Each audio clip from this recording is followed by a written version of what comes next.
जय माता दी दोस्तों, आप सबका हमारे YouTube चैनल पर बहुत बहुत तहे दिल से स्वागत है।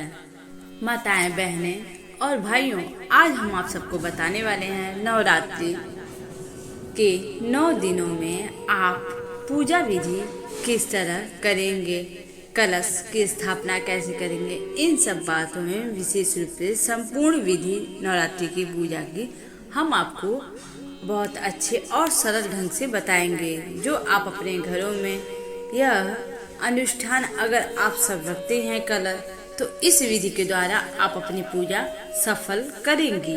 संपूर्णता से अपनी तरफ से मैंने कोशिश की है कि शारदीय नवरात्रि पहले दिन में जब आप कलश स्थापना करते हैं, माँ दुर्गा का अपने घरों में आवाहन करते हैं, साथ ही आप सब 9 दिनों का व्रत का संकल्प लेते हैं, तो उस दिन की पूजा विधि मैं आप सबको बताने वाली हूँ। उस दिन की पूजा आपको कैसे करनी है।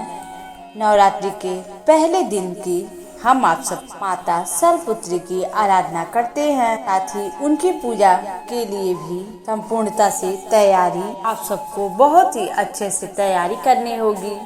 माता जी की पूजा में हमें क्या सामग्री चाहिए, इसके वीडियो में मैंने आप सबको पहले ही शेयर कर दी हूँ। इस वीडियो के जरिए मैं आप सबको घट स्थापना यानी कि कलश स्थापना के बारे में विस्तार पूर्वक बताऊंगी। और खास करके यह पूजन विधि शुभ मुहूर्त में आप सबको करनी है। कलश कैसे स्थापना करेंगे, ज्वारे कैसे बोएंगे, माता की पूजा अर्चन में क्या सामग्री अर्पित करेंगे, उनको क्या हमें भोग लगाना है, माता के आवाहन के लिए हमें क्या करना है, साथ ही और हमें इस दिन किन किन देवी देवताओं की माता के साथ में हमें पूजा अर्चना करनी है। इस पूरे विधि की जानकारी मैं आप सबको इस वीडियो के जरिए दूंगी। तो आप सबसे निवेदन है कि इस वीडियो को पूरे अंत तक बने रहिएगा। संपूर्ण जानकारी इस वीडियो के माध्यम से हम आप सबको देंगे। अगर आप सब हमारे वीडियो पे नए हैं तो हमारे चैनल को सब्सक्राइब कर लीजिएगा, वीडियो को लाइक करना ना भूलिएगा, जिससे हमें बहुत ही ज़्यादा प्रेरणा खुशी मिलती है कि हमारा मेहनत सफल हुआ, वीडियो आप तक पहुंचा और आप सबको पसंद आया। और कमेंट बॉक्स में जय माता दी लिखना आप सब न भूलिएगा। माता रानी की कृपा आप सब पर सदैव बनी रहे। सबसे पहले आप किसी जहाँ मंदिर आप सबका है वहाँ पे एक आसन बिछाइएगा माता जी के लिए। और जब भी आप माता को आसन दें तो जो लकड़ी का आपके पास हो, तख्त टाइप का छोटा सा आसन, वही रखकर, अगर आपके वो भी ना तो आप लकड़ी का पाटा रखकर और उसी पे आसन लाल कलर का कपड़ा बिछाकर, क्योंकि माता को लाल वस्त्र अधिक प्रिय है और उन्हें लाल वस्त्र से बहुत ही ज़्यादा खुशी मिलती है। इसलिए माता की चौकी पर आप सबसे निवेदन है कि सफ़ेद, ब्लैक, काला, नीला, हरा, पीला कोई भी कलर न बिछाकर आप सिर्फ लाल वस्त्र का ही इस्तेमाल करिएगा। और उस चौकी पे माता रानी की फोटो स्थापित कर दीजिए। आपके पास अगर छोटी सी माता की मूर्ति हो तो आप उस मूर्ति को भी वहाँ पे रख सकते हैं। इसके बाद आप चावल को पीले रंग से रंग कर फिर उस चावल से आपको स्वास्तिक का चिन्ह बनाना है। और फिर उसके बाद आपके दाहिने तरफ अपने दीपक के लिए एक वहाँ पे गोल सा बना लें दीपक रखने के लिए चावल से। और फिर उसके बाद बाएं तरफ आप अपने बाएं तरफ अष्टदल कमल चावल से बनाकर रख दे, जो कलश स्थापना करने के लिए। और फिर इसके बाद जो आपने चावल से बनाया उसमें दीपक रखकर और वहाँ पे दीपक सर्वप्रथम पहले उसमें दीपक अवश्य जलाएं, क्योंकि पूजा के लिए दीपक आप सबके लिए साक्षिक होता है। इसलिए सर्वप्रथम पूजा में पहले दीपक जलाना चाहिए। साथ ही इसके बाद धूप जलाएं। आइए इसके बाद पूजा की शुरुआत करते हैं। सबसे पहले हम पूजा गणपति भगवान जी की करेंगे, साथ ही श्री गणेश जी का आवाहन करेंगे। सर्वप्रथम पहले पान के पत्ते पर थोड़ा सा अक्षत रखकर इसे स्वास्तिक के बगल में स्थापित कर दें। इसी पान पत्ते पर हम जो चावल, उसमें पीला वाला जो चावल डालेंगे, उसी पर हम श्री गणेश जी को आवाहन कर कर उसी पे वही हम उन्हें आसन देंगे।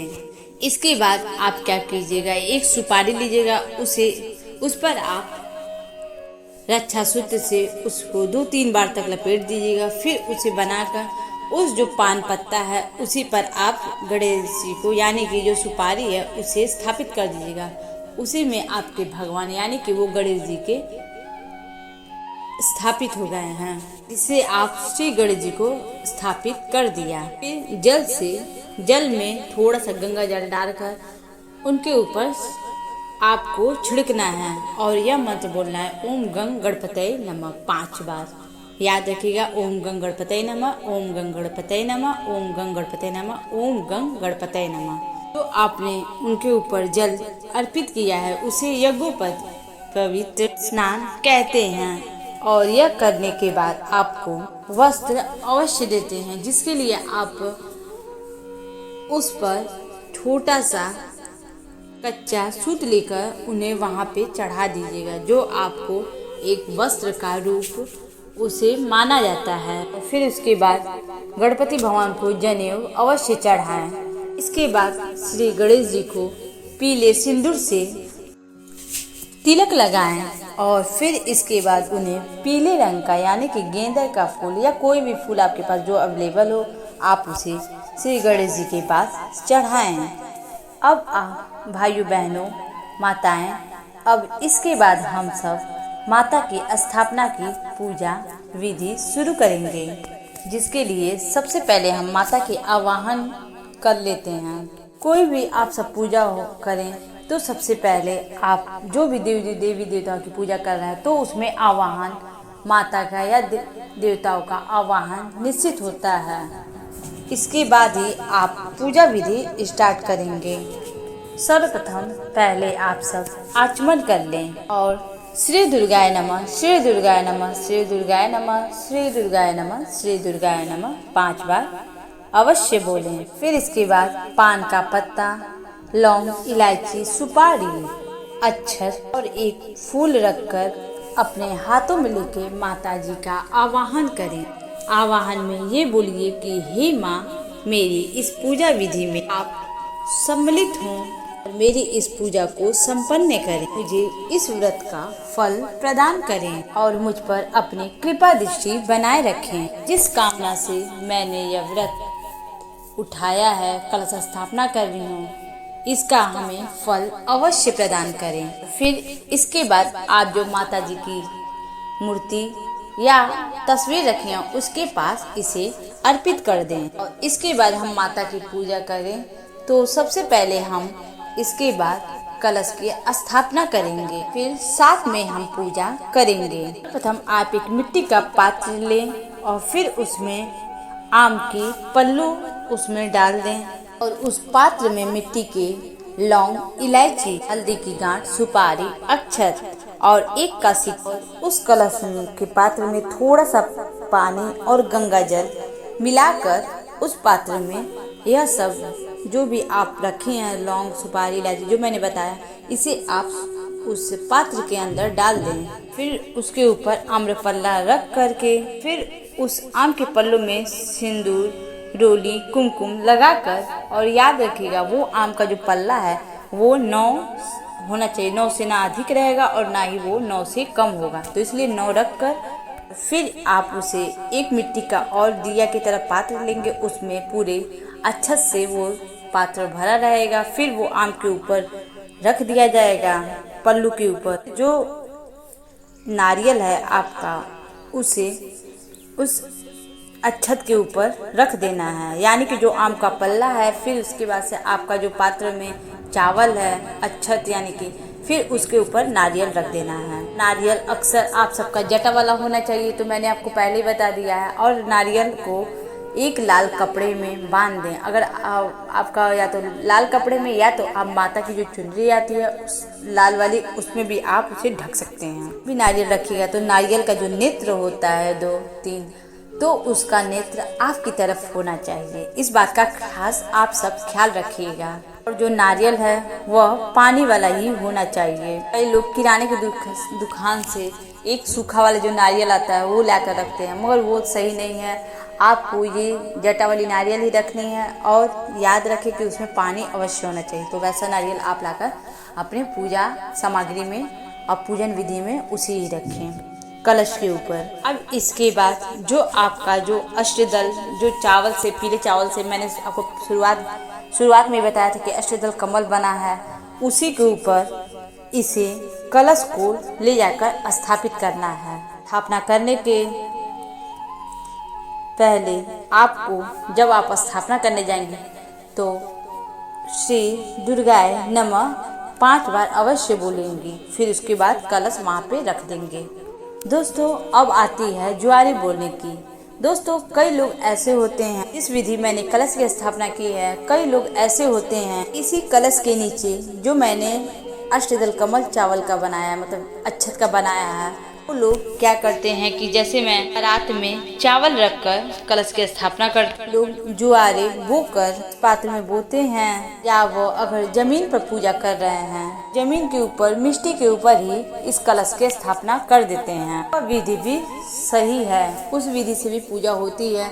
लेकिन जो मैं ये विधि बता रही हूँ, इस विधि से भी आप पूजा करेंगे तो और भी आपको अच्छा फल मिलेगा। क्योंकि अक्सर हम देखते हैं कि कलश स्थापित करने के लिए अष्टदल कमल बनाकर ही उसी पे कलश स्थापित करना चाहिए। यह शुभ भी माना जाता है और अच्छा का प्रतीक भी माना जाता है। ये जानते हैं ज्वारे कैसे बोया जाता है।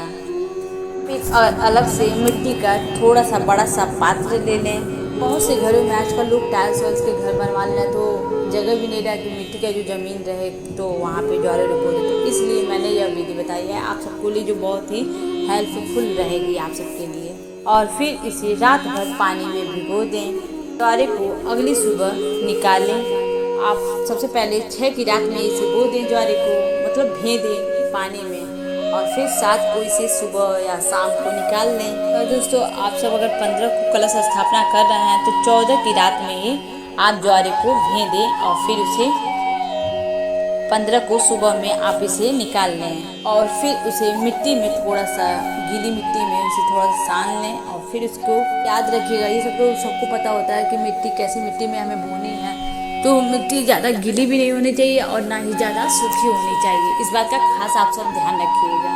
मिट्टी को भी गंगे जल से थोड़ा सा उसमें डाल दें, छिड़क दें ताकि वो शुद्ध हो जाए मिट्टी।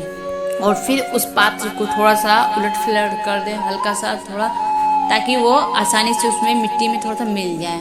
या आप बांस की डलिया में आप ज्वारे बो दें। सब बातों का खास हमें ध्यान रखना है क्योंकि ये पूजन में बहुत ही श्रेष्ठ और यह काम भी आता है। जो ज्वारे बड़े हो जाते हैं तो उसे कान में खोसने के काम आता है। जो कुछ मतलब ऐसे रस्म होते हैं तो लोग करते हैं 9वीं 10वीं के दिन।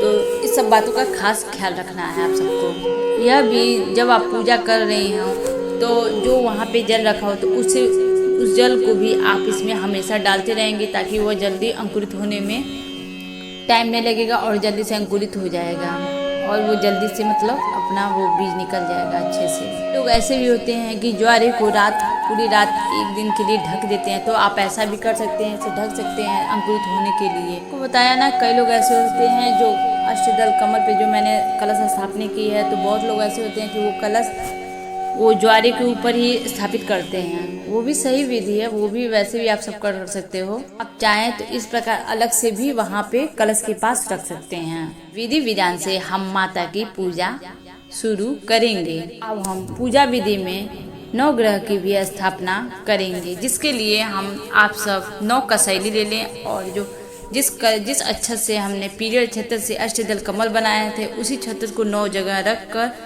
छोटा छोटा सा अक्षत रख कर और उसी पर 9 सुपारी रख देंगे, जिसे हम 9 ग्रह मानकर पूजा करेंगे। चाहें तो जो कुंज बनता है उसे आप गेहूं से भी कुंज बना सकते हैं, उस पर भी आप 9 सुपारी रख सकते हैं। 9 ग्रह तरफ आपको मैंने बताया था कलश जिस तरफ आपने अष्टदल कमल बनाया था उसी तरफ आप 9 ग्रह को स्थापित करेंगे, मतलब आवाहन करेंगे। उसी साइड में वो गेहूं के ढेर बनाकर वहाँ पे 9 सुपारी रखकर वहाँ पे पूजा करना है। और जिस तरफ दिए हैं, दिए को जलाने के लिए मैंने वो बनाया था, तो वहाँ पे आप षोडश मातृकाओं की पूजा जो दिया के बगल में हमें यह करना है। यह भी शारदीय नवरात्रि में इनका ही पूजन करना बहुत ही जरूरी होता है। अगर आप संपूर्णता से पूजा कर रहे हैं, इस तरह से षोडश मातृकाओं की भी पूजा शारदीय नवरात्रि में जरूरत होती है। अगर आप संपूर्णता से पूजा कर रहे हैं तो इस तरीके से मैंने षोडश मातृकाओं के लिए यह देख सकते हैं आप, बल्कि यह 16 ढेर होते हैं, 4-4 की कतार है। यह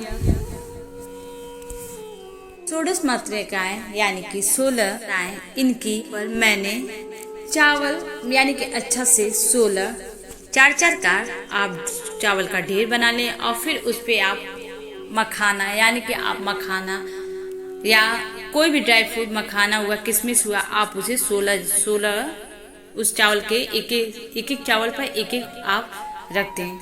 एक चावल के ढेर पर आप 16 जगह रख दें, लेकिन जो भी हो वह साबुत होने चाहिए। इस बात का ध्यान रखिएगा आप सब।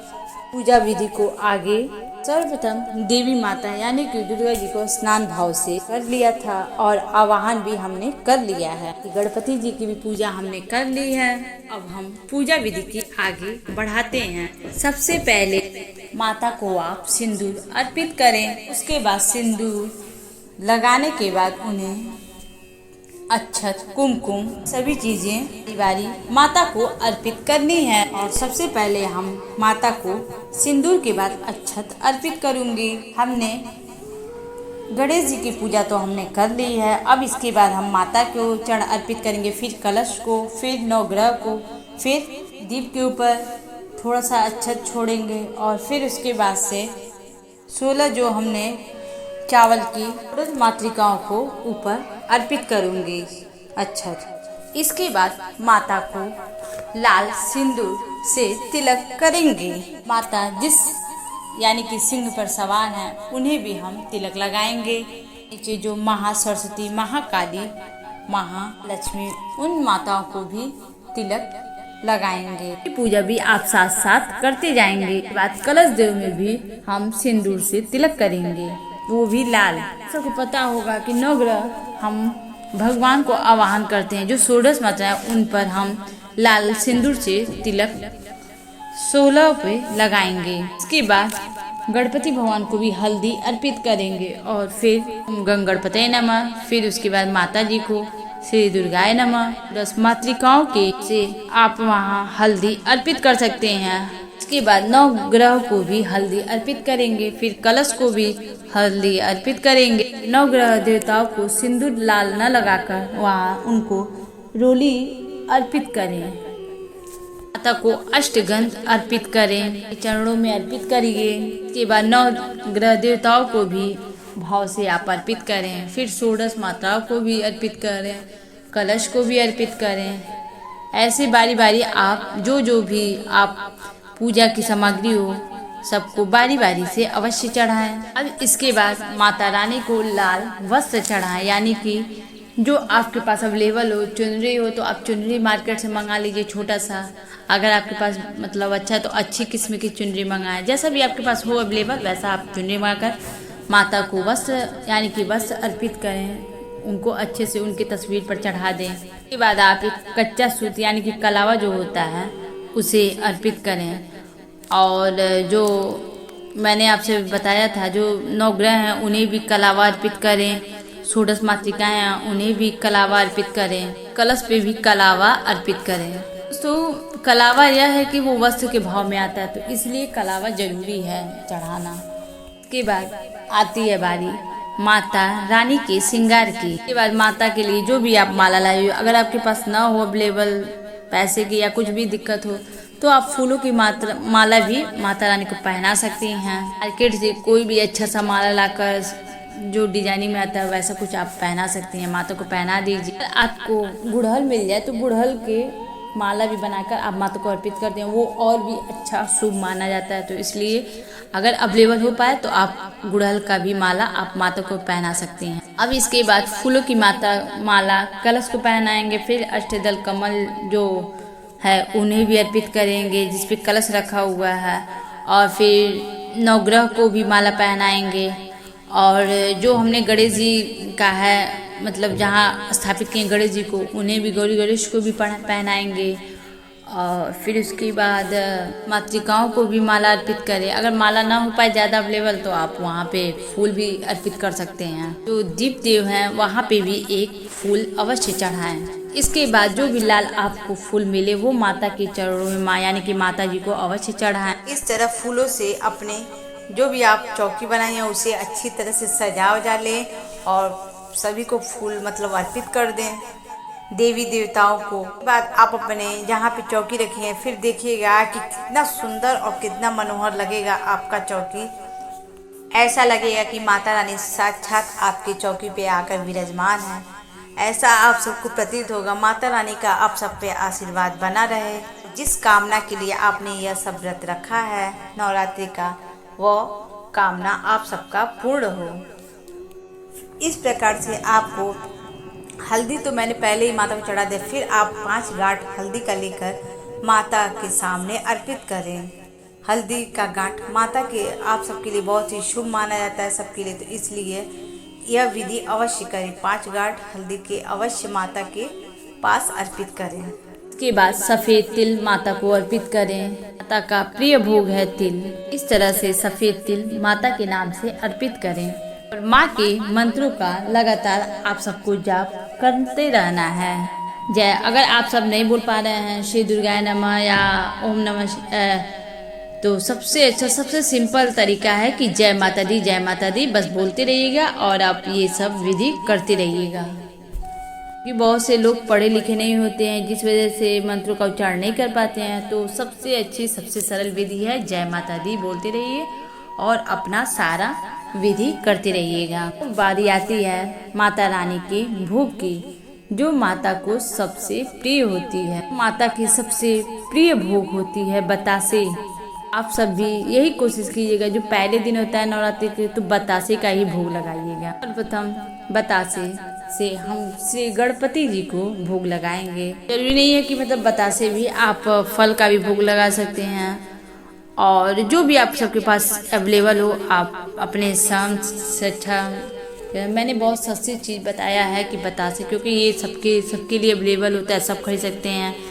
तो आप इन बतासे को ही पहले श्री गणपति जी को अर्पित करेंगे, फिर उसके बाद माता जी को अर्पित करिए। वहीं पर चौकी पर सारा जो बतासे हैं प्लेट वहाँ पे रख दीजिएगा माता की चौकी पर। फिर उसके बाद से आप चाहें तो आप ड्राई फ्रूट्स का भी भोग लगा सकते हैं, उसे भी लाकर वहाँ पे चौकी पे रख सकते हैं। मतलब अगर आप बतासे का भोग लगाएंगे तो आप उसे ग्रहण भी नहीं कर सकते, क्योंकि आप व्रत है 9 दिन का फलाहार। तो आप ये जो ड्राई फ्रूट होता है उसी का ही भोग लगाएं तो अच्छा होगा, क्योंकि उसे आप प्रसाद के तौर पे ग्रहण भी कर सकते हैं। तो आप ये ड्राई फ्रूट्स का ही भोग लगाएं। साथ ही कोई भी दूध से बने मिठाई का भी भोग लगा सकते हैं आप सब। जो ऋतु फल हैं उनका भी आप किसी दिन भोग लगा सकते हैं। मतलब 9 दिन चलता है तो आप डेली बदल कर कुछ ना कुछ अच्छा भोग आप लगा सकते हैं डेली। याद रखें, जिस दिन कलश स्थापना करते हैं और जिस दिन माता की कन्या की पूजा करते हैं, तो उस दिन आप माता को 9 भोग तो अवश्य 5 भोग तो अवश्य लगाएं। जैसे एक सूखा मेवा हो गया और एक 5 फल हो गया ऋतुएं वाली। तो इस तरह आप मतलब 5 फल ड्राई फ्रूट में आपका 5 तरह का ड्राई फ्रूट हो गया, 5 तरह का वो फल हो गया। तो ऐसे आपके पास जितना भी यथाशक्ति हो तो आप वैसे कर सकते हैं। और जिस दिन प्रथम दिन होता है उस दिन गाय के घी से भोग लगाना आवश्यक माना जाता है, क्योंकि माता शैलपुत्री प्रार्थना करते हैं तो हमें उन्हें गाय के घी का जरूर भोग लगाना चाहिए। आप इसी तरह माता रानी के एक छोटे से बर्तन में घी ले आकर वहाँ पे अर्पित माता को करें।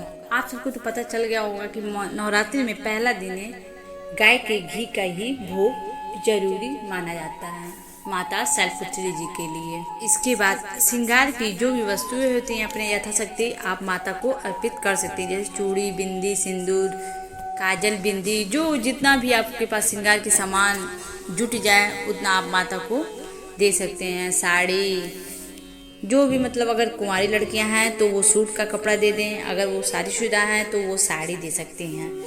अगर कुंवारी लड़कियां हैं तो वो सिंदूर उंदूर नहीं देंगी, और जो मतलब शादीशुदा हैं वो लोग सिंदूर का भी दान करेंगे, माता को मतलब चढ़ाएंगे, अर्पित करेंगे। मगर याद रखिएगा जो कुंवारी लड़कियां हैं वो सिंदूर नहीं देंगी। याद रखिएगा जो भी औरतें ये सुहाग का अपना वो माता को सुहाग वाला सब सामान देते हैं, नवरात्र के पहले दिन अर्पित करती हैं माता को, उनका सुहाग हमेशा सदैव बना रहता है। इसलिए यह कार्य तो अवश्य हर स्त्री को करना चाहिए। सुहाग की चीज़ों में सबसे मेन है आपका महावर, सिंदूर, बिंदी, चूड़ी। यह 4 चीज़ बहुत ही महत्वपूर्ण होता है। तो जो जिसके पास अगर अवेलेबल हो तो बाकी पूरा श्रृंगार का सामान, मेहंदी, कुमकुम, बिंदी, मतलब बहुत कुछ है देने के लिए, गले का माला, मतलब कुछ भी आप सब दे सकते हैं। और जिनके पास अवेलेबल नहीं है, क्योंकि आजकल मतलब सबके पास नहीं अवेलेबल होता है देने के लिए, और तो इसलिए आप ये 4 चीज़ भी दे देंगी तो भी आपका उतना ही मान्यता होगा।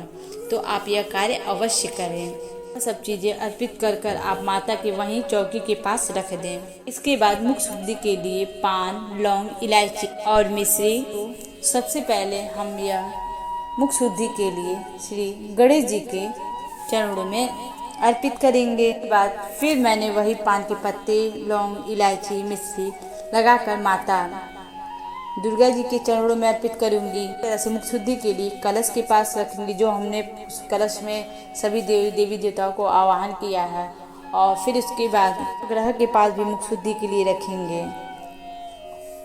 ऐसे हम बारी बारी सभी देवताओं को जो भी हमने वहाँ पे स्थापित की है वहाँ पे रख देंगे मुख शुद्धि के लिए। अंत में हमें इसके बाद मुख शुद्धि के बाद हमें दक्षिणा अवश्य रखना चाहिए। 11 रुपये, 21, 51, आपके जितना यथाशक्ति, आप सबके पास जितना आप सक्षम हो उतना आप रख सकते हैं, वहीं माता रानी के चरणों में अर्पित कर दें। दोस्तों, इस तरह से हमारी यह नवरात्रि की पूजा विधि आप सबकी संपन्न होती है। और इसके बाद में जो भी पाठ करना है, यानी कि नवरात्रि में हम चंडी पाठ करते हैं, लोग दुर्गा सप्तशती का पाठ पढ़ते हैं, इस करके माता दुर्गा जी के मंत्रों का जाप भी करते हैं। अन्य स्वरूपों को भी, जिनकी हम 9 स्वरूपों में जो चाहें कि पूजा आराधना जब करते हैं, ऐसे में दोस्तों इस तरह से पूजा भी जब आप संपन्न कर लेंगी दिवस में, तो जो भी संकल्प लेते हैं मंत्र के जप का या दुर्गा सप्तशती का पाठ कर लेंगे। उसके बाद में बारी आती है आरती की। आप चाहें तो हवन भी कर सकते हैं आरती के बाद रोजाना, और अगर आप चाहें तो सिर्फ आरती कर सकते हैं। दोस्तों, इसी तरीके से आप दिन की पूजा रखनी है हर रोज। जरूरी नहीं है यह सभी चीजें यानी कि सारी सामग्रियां लाएं, लेकिन जो यहाँ पे कलश स्थापना, ज्वारे, ये जो भी सारी चीजें हैं, माता की चौकी है, इसी तरीके से दिनों तक सजी रहेगी। को सिर्फ बदलना क्या है, रोज फूल माला बदलनी है, आपको भोग रोज नहीं लगानी है।